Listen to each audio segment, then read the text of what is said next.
Hi, I'm Sagi Chaviv. Thank you for joining me for this course. I grew up in Israel on a kibbutz, that's a small farm. And actually, for us, there was nothing owned. The clothes I was wearing wasn't mine. I didn't choose what food to eat, and nobody had their own money.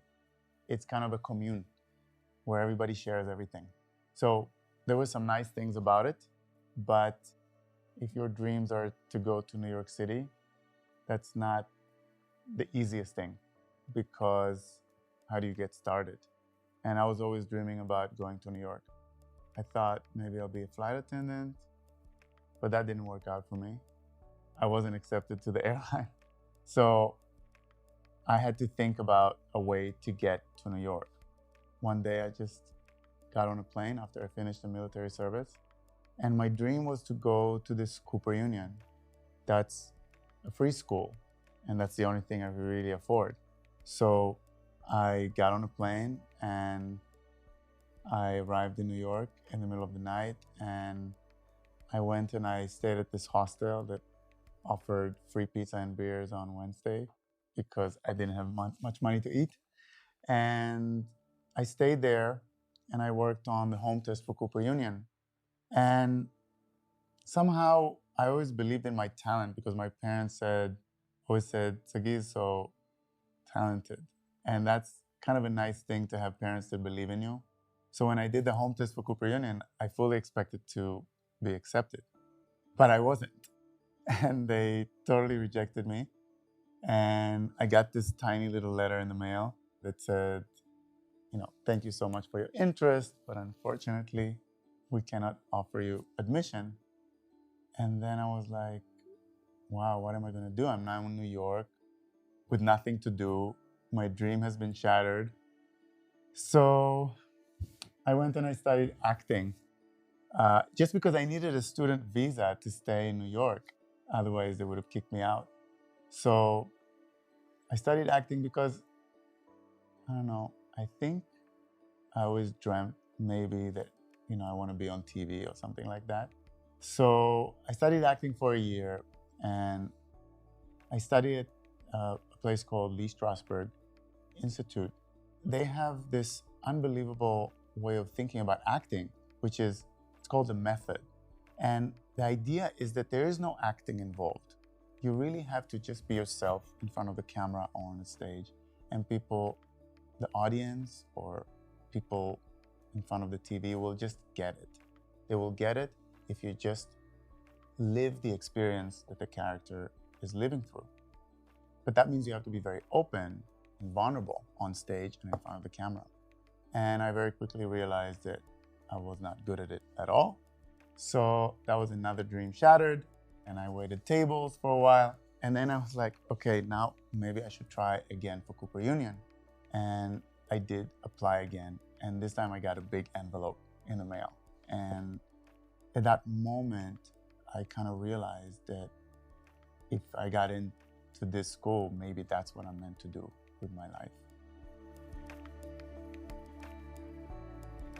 I went to Cooper Union, and when I was studying there, I came across this book, TM, Trademarks Designed by Chamayev and Geismar.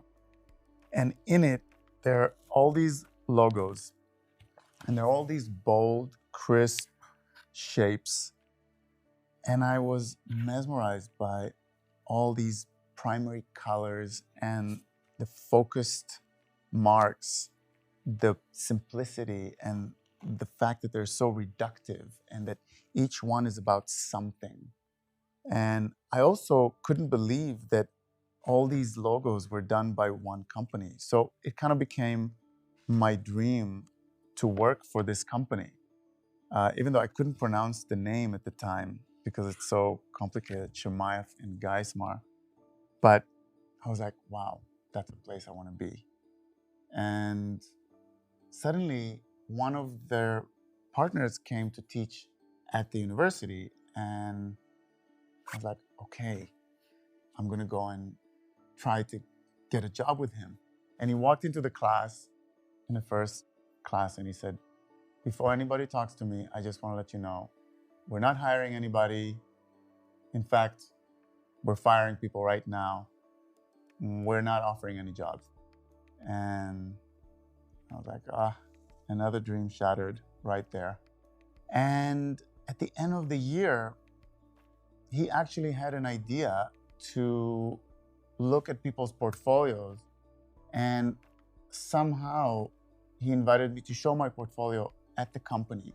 And I went and I showed my portfolio and I was so excited, but then I never got a call back. And when I graduated,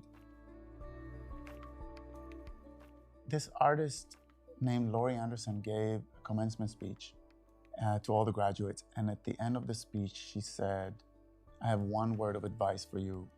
Don't wait to be asked. And that sentiment really stuck with me. Sometimes you have things in your life that you hear and then they just stay with you. And that thing that she said really stayed with me. And I was thinking, you don't have to wait until people recognize your talent, until people recognize how great you are and put you on a pedestal and invite you to do all kinds of things. Sometimes you can be a little bold and push yourself in and knock on the door, push the door open, walk in, and be confident. So I started bombarding this partner from the company with emails, asking to come in, begging, give me part-time, I'll work for free. And after 2 months, he said yes. And he let me in for 3 days a week with no pay. But I was just so excited. I was so happy. I was so honored to just be let in through the door. I felt like I walked into the Mount Olympus. And I was so excited to just be there, to just, be around those people that did all these famous logos. And I was so excited that I started working on this personal project at home at night after work. I took all these logos from this book. Many of them are very well known. Chase Bank, Screen Gems, Mobil Oil. And I started animating them because I took a course in motion graphics at Cooper Union. And I animated maybe 15 of them. And then I brought it to the office and I showed Tom Geismar. And he was looking at it and was like, that's not bad. Why don't you add this logo and this logo, this logo and this logo and this logo? And it ended up being this 10-minute piece. And they named it Logomotion. And then they sent it to Japan for some design competition.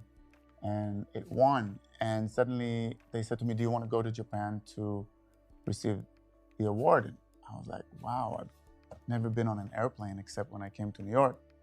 So I went to Japan and I came back, and suddenly it changed a little bit the dynamic.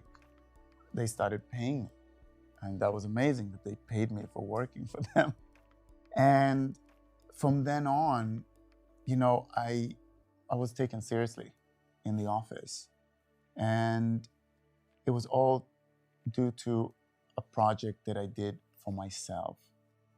And I think that if I can just offer a word of advice, is be persistent. Don't give up. If you don't take no for an answer, if you keep at it, and if you prove yourself, you will get wherever you want to get. For the past 15 years, I've worked with Tom Geismar and Ivan Shemaev. Next, I will talk about their influence on me and my work.